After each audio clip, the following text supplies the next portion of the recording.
President Tharman Shanmugaratnam continues to play an active role on the international stage, the latest being a new appointment to co-chair a Global Advisory Council on Jobs. Now, the World Bank's High-Level Advisory Council on Jobs will advise on policies to tackle a jobs crisis in the developing world.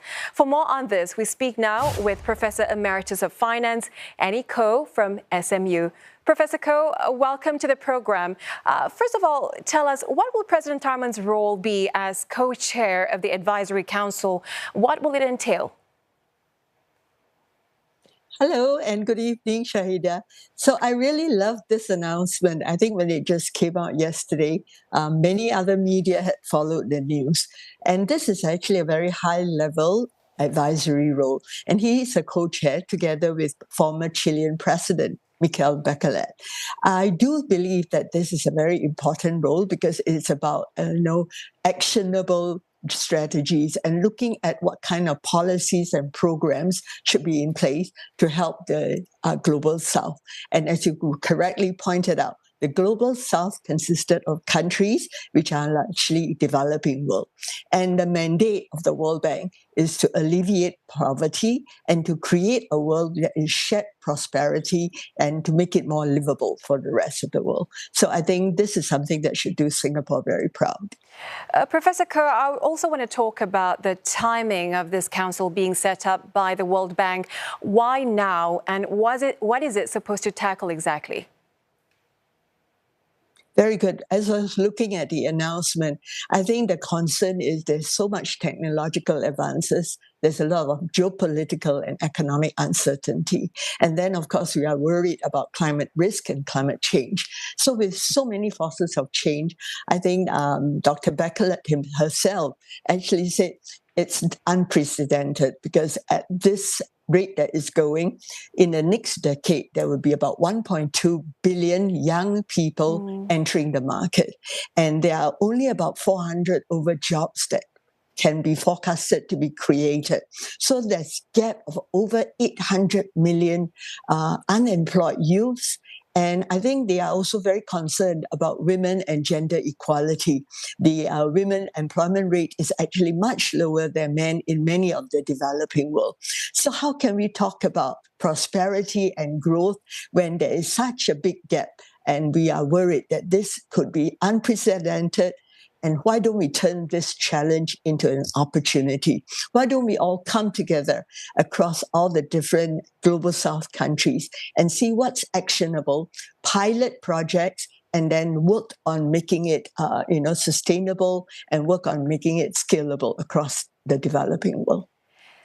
So, Professor Koh, Mr. Tharman will lead the council over a 2-year period.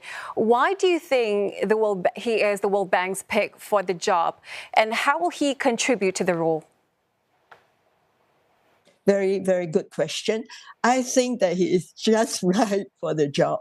If you look at his track record, he has been DPM, he has been minister, looking at coordinating minister between economic and social policies.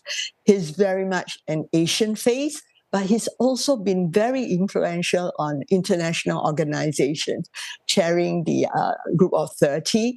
And I've met him a few times in my own role as a Global Future Council member of the World Economic Forum. And wherever President Tharman walked around, his thoughts, his ideas are actually very refreshing. And I've seen how the World Economic Forum had capitalized and, looked at him as a voice and a global stage. So I think it's very appropriate. And he's Asian. Right, and we know that he will perform this role in his independent capacity, Prof. What will it look like to have Singapore sitting president taking on this role? How do you think others will view him? So I think he's not wearing the hat of the president. Of course, he cannot run away from it. He is our president. But I think he's also a thought leader. He has an economics background. And if you look at a lot of his social media posts, he's very inclusive. So I think having a voice at the table makes sense for us because we have also been very, thoughtful in how we are trying to do workforce transformation. We even set up a Human Capital Action Committee within the Singapore Business Federation, and I'm proudly one of the members. So to me, we have been looking at the role of job creation, and we have only one resource in Singapore, human capital. So if we are actually confronted and we are looking consciously at it, the industry transformation roadmap, the upskilling, reskilling, and even workforce transformation so that we could have job redesign, sector by sector. This is right up our alley. So in many ways, we are punching above our weight, and to have Singapore's voice represented at the global, world stage, I think it's very useful. But we are also very humble. There are so many other things we could learn from best practices of a lot of the other countries. So if we can contribute to that global challenge, turning into an opportunity, I'm very glad that they've actually chosen our president as the co-chair. Professor Koh, we appreciate your insights. Thank you very much for speaking with us. Professor Annie Koh there from SMU.